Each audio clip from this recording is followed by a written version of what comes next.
So it's time to go and face Sigma.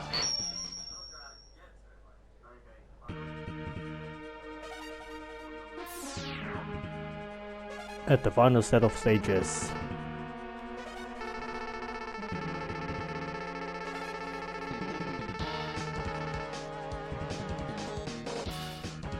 Well, yeah, Zero's got a ballsy plan, but then again, when it's a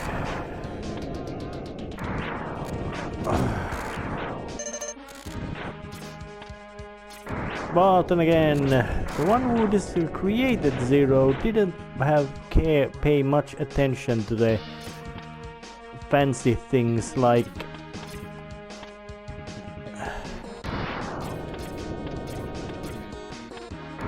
well, Zero was designed for completely.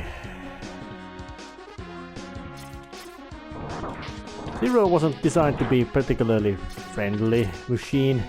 Actually, he was designed to be a oh yeah.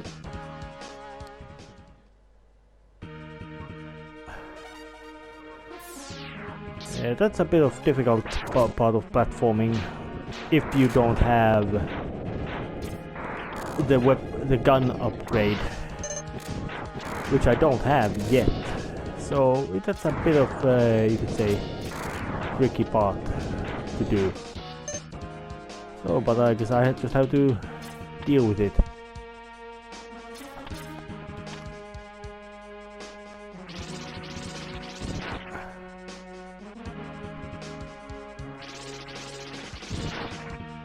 Alright, so let's just see how that goes. These kind of parts are usually I don't like these kind of parts where there's the kind of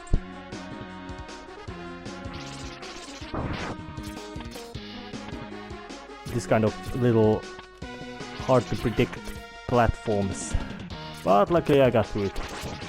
That might be one of the more difficult platforming parts of this game.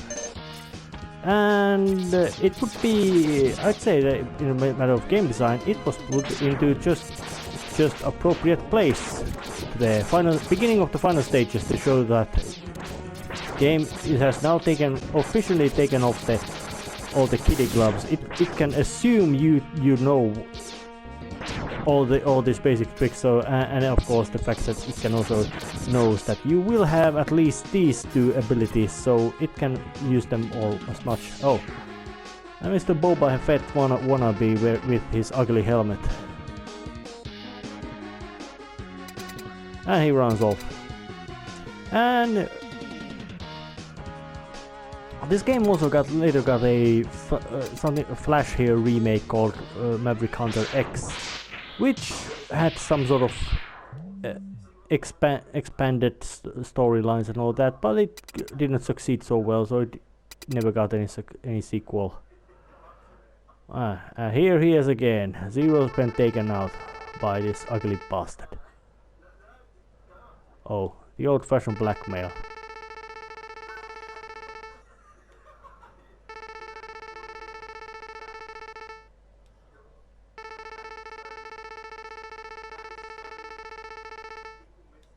Those ancient weapons are bases of you.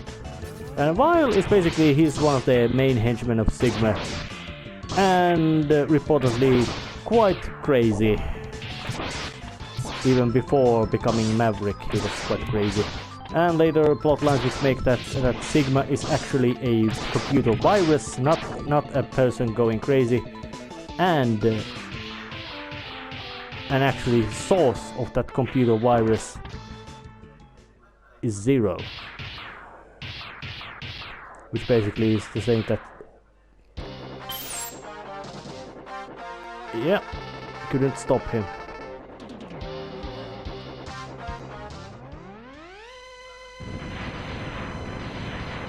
Well, it would have been something like this, that the computer virus which drove Sigma craziness was from Zero, but at the same time that same computer virus cured Zero from his insanity caused by that same virus.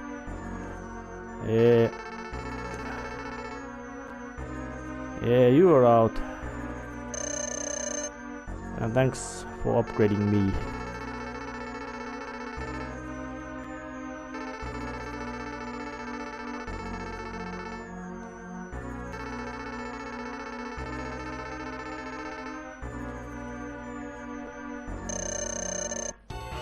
Somehow I feel that Wire should have some sort of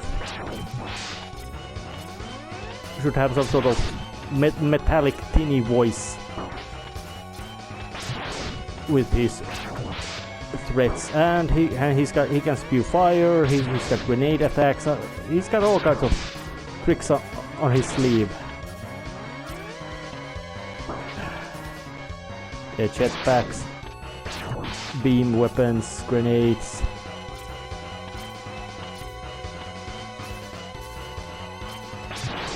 And death. And he would show up again because hey, that design is cool. George Lucas knew it. But what happened to Zero? Bisected. Blood.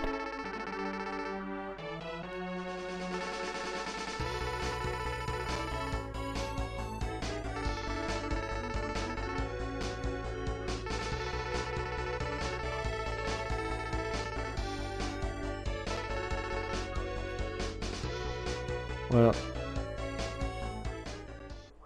when you actually look about when you check how Zero's history would be shown up later in his own series,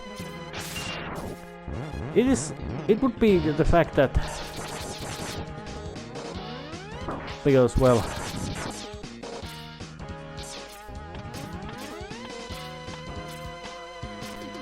and now I can charge all my special weapons, including Chameleon Sting, which gives me a temporary invulnerability, which is, you can say, quite handy in this kind of situation where there's so many enemies attacking at you. And I'm facing a boss. Hello, Boomer Quanger. You were a joke before. You're a joke again. And this is a callback to the original Megaman, where Robot Master rematches happened in set order. Same kind of design choices in here, but in later Mega Man X games they would revert to the original styling, or let's say more familiar style of you can then choose to fight them again in whatever order.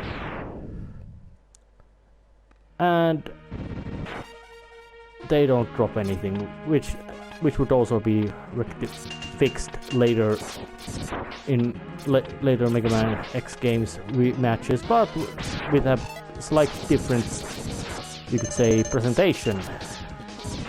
But gameplay function it would be the same.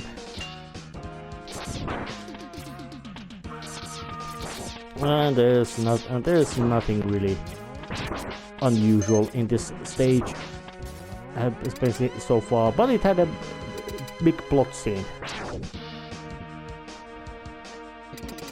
But then again, when you look about it, Zero is not based on Mega Man X. He is, you could say, completely unique and individual design. He's convergent design, but he is not developed from X, or even as in, well, practically every other Maverick is based on X, but Zero is not. Zero is just as ancient, and this is one of the most annoying bosses of this entire game, the Stigma Spider, because, well, it's got all these attacks. How it goes. It has so small, narrow window of vulnerability. So it's frustrating to fight against it. Unless it does something like that. Yeah, it's one of... It has these bugs which attack. It's just very annoying boss. Although I do say that the spider design is, you could say, is very intimidating. It is not... It's very unpleasant boss to fight. Because it's quite much by chance how it goes. Because, well, you have the window of opportunity for you to actually cause damage to it is so small, and it gets faster and faster all the time. Which means it becomes... It's a battle of endurance, of course it is. It's a boss fight. Fuck! God damn it! Annoying!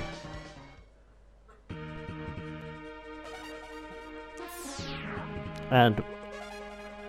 there is no after fight recharge, so now I have to make use of the charge attack. I hope I actually... Well, at the beginning of the fight, it's quite handleable. Because it's not insanely super fast yet, but it still is fast and it still follows you. So this is a frustrating boss. A very annoying one.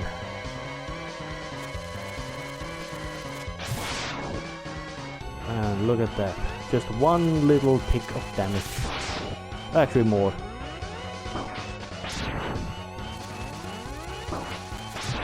And the cockroaches it spits are just double annoying.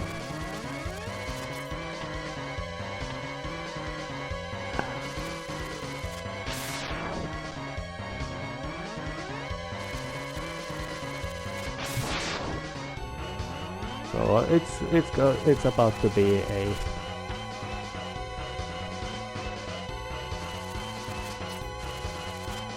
And it does have also some variation in its pattern.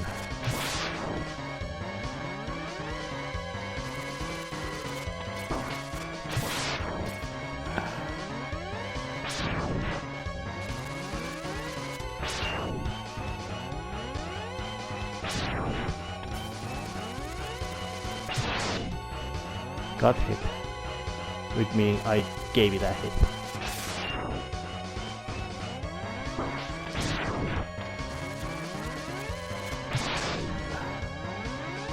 If it hits me again, I'm gonna bloody make use of another E-tank. So I have them. Why not make use of them? Damn it!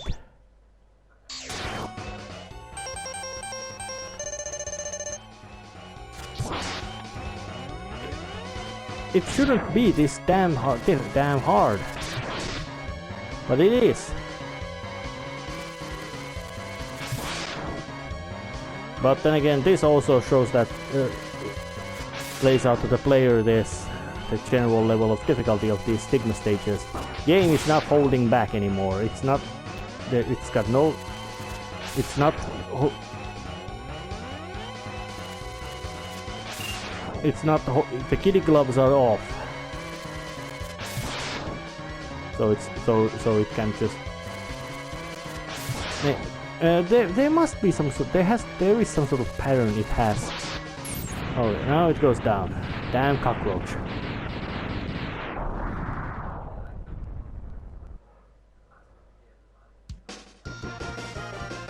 And I deserve this kind of music because that thing is an annoyance.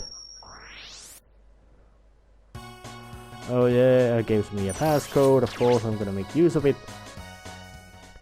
And luckily it also gives you a chance to go and grab some refreshment equipment, so which I'm gonna do before attacking the next stage, because that bastard sucked away my life tanks.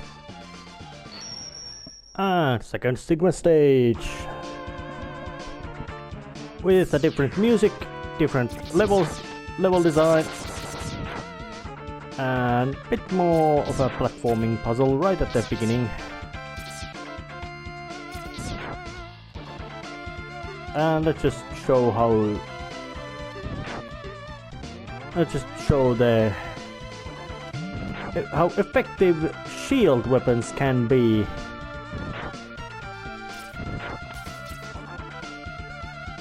Because, well, the boomerang shield, the armored armadillo shield is really strong shield. As long as it doesn't hit any enemy, it can't kill with a one shot. As long as you face some scrawny enemies with it, it's gonna just smack them out of existence. And another of the Mavericks. Oh, looks like it's Chill Penguin. About to be Roasted Penguin. Yeah, that's a nice fire effect they added when you roast. Give Chill Penguin some roasting.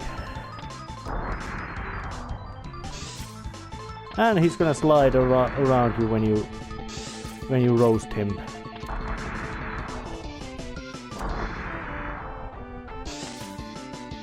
Oh, actually, it wasn't completely predicted. He also jumped.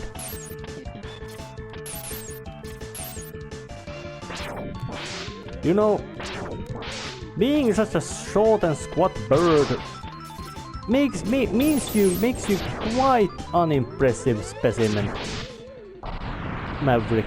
Which must mean that you are one of the choke bosses of this entire franchise. Not the most choke boss, but still very choke boss. Not in sense that something about to be choked, but in sense that it's a laughable thing. And you were in a big robot. Now your brother is very dead.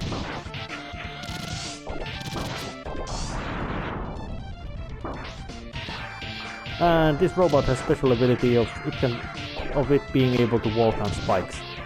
It is not necessarily important in this game, but it would become more important in later Megaman X games, where this robot would have much bigger meaning or purpose of being in the game. Yeah, I'm just blitzing through the obstacles, because, well, they really aren't that scary. That jump can't be handled without a big shoes. And of course, big sky area. Say hello to Storm Eagle. You were resurrected. Or the big removed. But he can also do this kind of very intimidating dash attack. Which of course gives you a opportunity to do some counter-attack damage to him.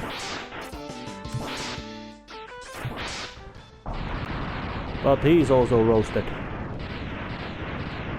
Excellent visual design and stylings about his attacks, but he, with his weakness, or even with just the dash boots, is quite a scrawny. And I think it might have been quite much deliberate design choice by Inafune's team in this game, that once you get full set of upgrades, you're quite much completely breaking the game, shredding the game to bits. Because, well, it's kind of makes narrative sense that X would be immensely powerful, because, well, he is immensely powerful.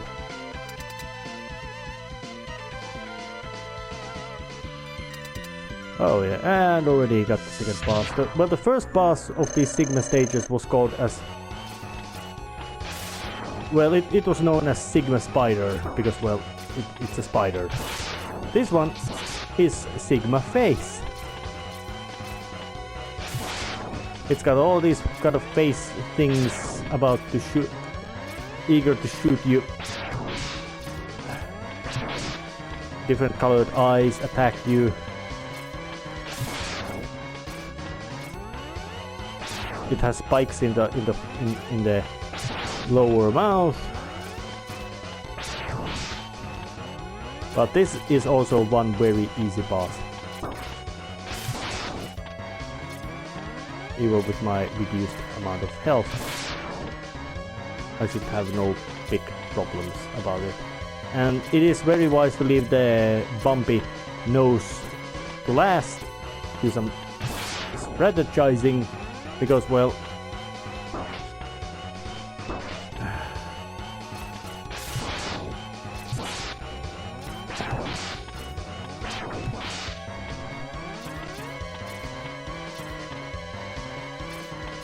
because once you get the nose doing its attack run,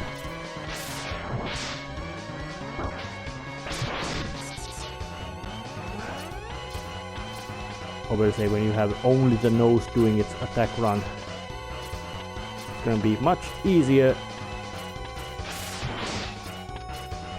to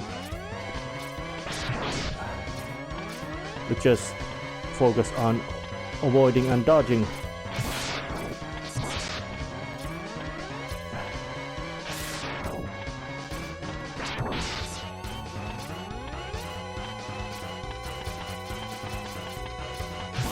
Oh, that was my mistake.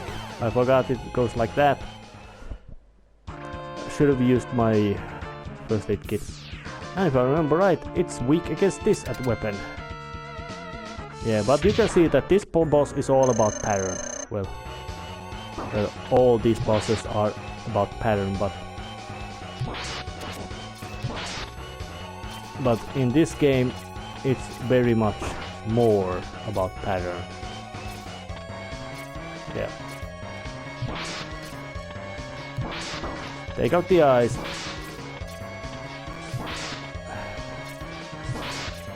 And then once you've taken out the eyes, you can take out the nose. And once nose been taken out, you take out the jaw.